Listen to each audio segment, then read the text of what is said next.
What's up guys, Hunter Conestany here. Today we're talking flutter spoons. So the flutter spoon is just one of those staple summertime techniques that just flat works. You can catch numbers on it, you can catch big fish. It's something you should be doing if you aren't.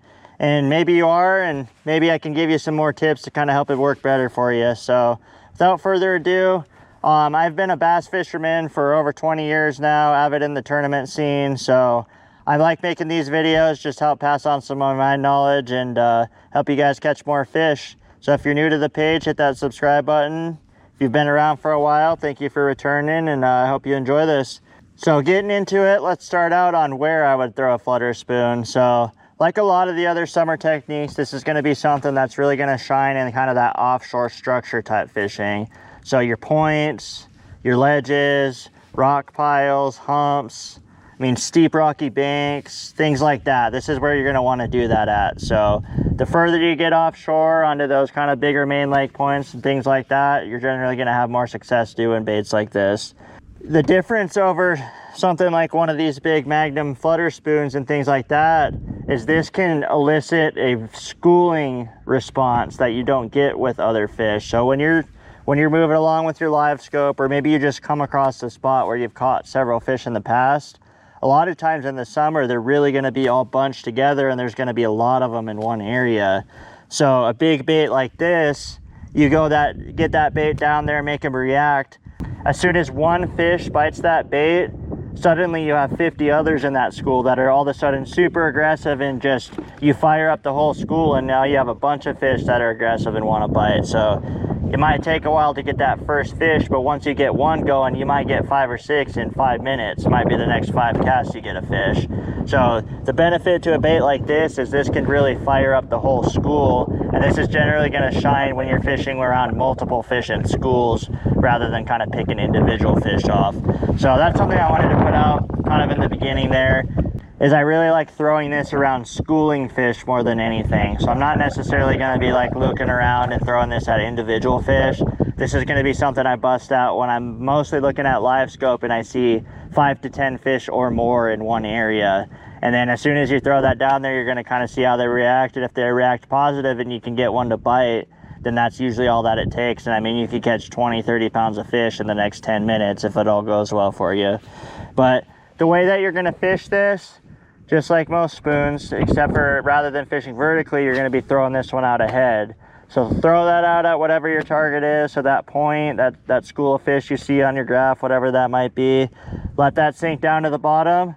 Once you get that down to the bottom, you're going to rip it up, and then you're going to let it sink on semi-slack line, and then rip it up and let it sink on semi-slack line and rip it up, and you're just going to keep doing that until you either get it out of the strike zone or you get it back to the boat. Once you're done with that, reel that thing in, cast it back out there. So they're pretty easy to fish.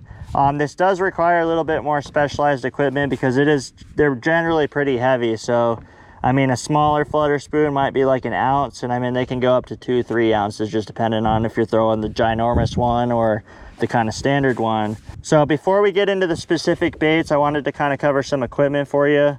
So like I said, these are some pretty heavy, meaty baits, and you need the equipment to kind of match that. So the rod I'm throwing this on, this is a Shimano Poison Adrena, 7'6", extra heavy, and it is a moderate fast action. So I love this rod. This works amazing for this. It's a good all-around rod that kind of covers this technique very well. Poison Adrena is a pretty high-end rod, so you don't need to go that high-end for this. This is just what I had that kind of fit this slot, and it works well. So I really enjoy this. But what you're going to want to look for is something like, you do want a little bit of length with this because you kind of are having to pick up a lot of line with it. So somewhere around a 7'6", extra heavy is going to cover it pretty good. And I do like that little bit more moderate action. So that moderate fast works very well for this. It just allows it to kind of load up a little bit deeper in the rod, and when a fish bites it, it doesn't have the tendency to pull it out of its mouth as much. It kind of loads up easier, and it works good with that treble hook on the back.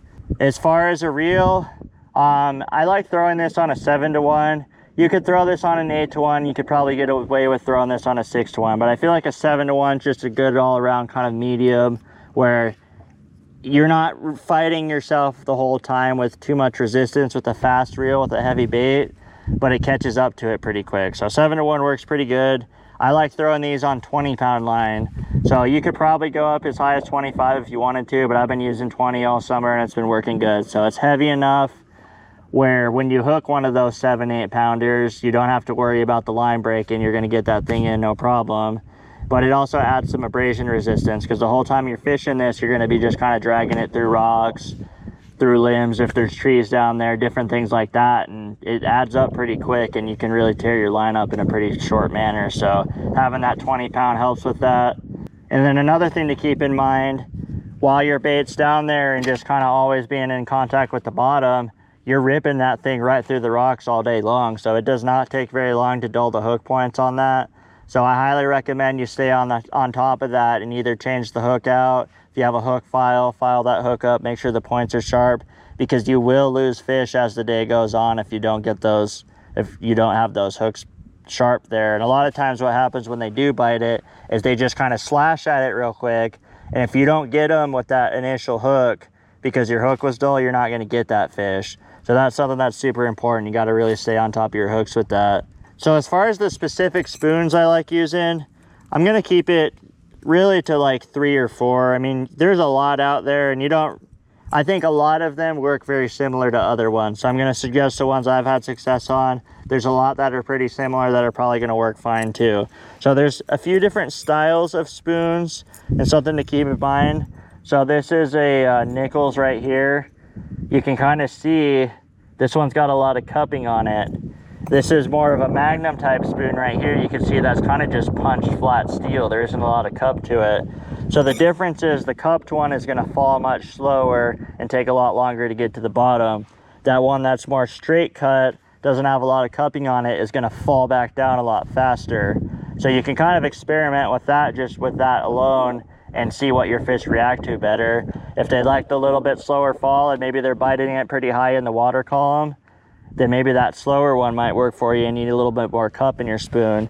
If you're getting them and they're just kind of getting it when it gets to the bottom and they're reacting to it falling fast, then maybe that one that falls a little faster might work better for you. But to give you just a few examples of some of the ones I use, so like I said, this is the Nichols one. This is around the 5-inch. I don't exactly remember what size it is, but somewhere around 5-inch or so.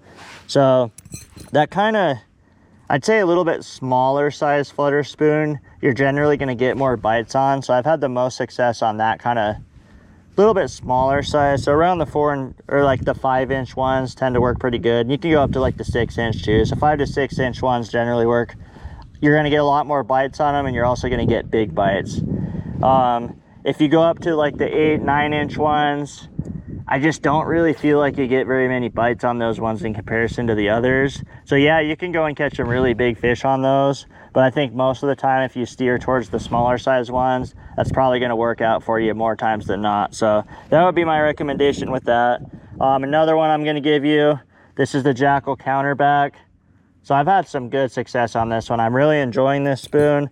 One thing that sets that apart from the other ones is it's designed, when you pull it, it falls backwards back towards the fish. So when you pull that thing at you, it's going to flutter up like this, and then it's going to flutter back down back the way it came. So when that fish swims up to see what it is, and then all of a sudden it swims back into their face, they're just right there waiting for it. And whether they wanted to bite it or they're planning on it or not, now it's right in their face and they just react, and now they can't do anything but eat it. So I've had some good success on the Counterback. That's been one that I've had a lot of fun on this summer.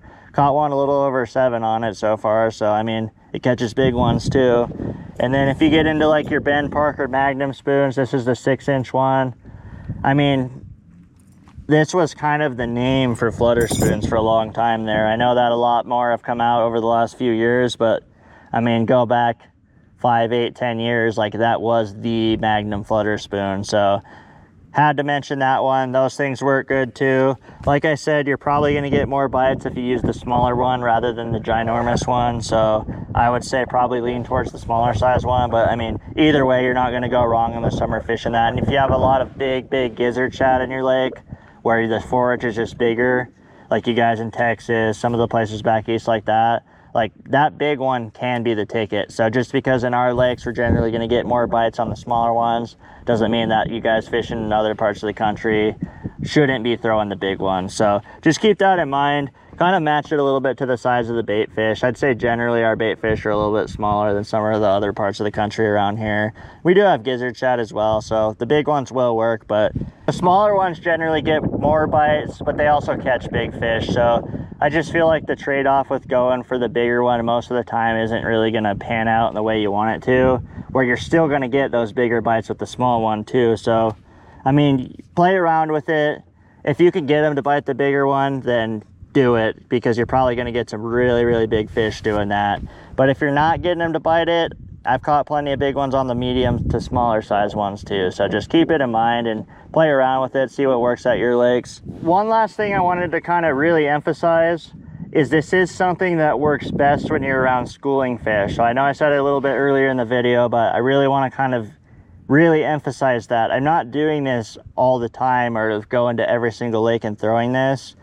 I'm throwing this when I'm seeing usually about 10 fish or more in a school, because you see them flat kind of down there on the bottom. If you see them lifted up and you know they're bass and they're off the bottom, that means they're really aggressive and you're probably going to catch one if you throw in there. But generally when you kind of see them stacked on the bottom, if you throw that thing out there and you just kind of watch it with your live scope and work it back, just see what they do, because if you can get them to react with that, you only need one of them to bite it, and then all of a sudden you have 50 fish that are willing to eat that. So I mean, I had a situation where I hooked a fish, starting to fight it. I literally watched 50 fish come out of nowhere and start following this fish up, and I'm fighting it for a second, and then that fish got off. Within a half second, another fish absolutely smoked that spoon, and I had a 7-pounder on and I caught a 7-pounder. So the real trigger with this is it gets the schooling response out of them in a way that other baits don't.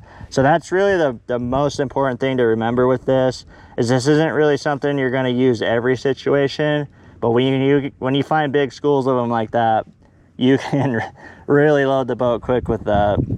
So the last thing I wanted to mention is color. So there's different options with colors with these, but I usually just throw the silver one, honestly. I feel like that emulates a bait fish as good as any of them. It looks as natural as a spoon's gonna look, honestly. Like, I have a lot of confidence in silver. That's what I've used. If you're feeling or fishing really muddy water, like I'd say 1 foot of visibility or less, then you might try a gold one. I've had plenty of situations in the past where, for whatever reason, gold has just drastically outshined the silver, and I don't feel like as many people throw the gold one. So in those dirtier water situations, try it, see what happens. I mean, you can be surprised sometimes, just as simple as changing from silver to gold, how much more bites you could get. So definitely something to keep in mind. But that's going to go ahead and wrap this video up. I think I've covered pretty much everything I need to at this point. If you have any questions, drop those down below. I'd be happy to answer those for you. I'm putting out videos like this twice a week, so it's usually going to be some kind of fishing video, challenge, something like that, and then I try and mix an educational one like this in there. So if you guys have any topics you want to see, please let me know. I mean, I'm always looking for new ideas, and I want to interact with the viewers and make sure that I'm covering the topics that you guys want to see. So have anything, drop that below as well. I'd be happy to cover that. But other than that, I hope you guys enjoyed the video. If you're new to the page, make sure and hit that subscribe button, and stay tuned for the next one.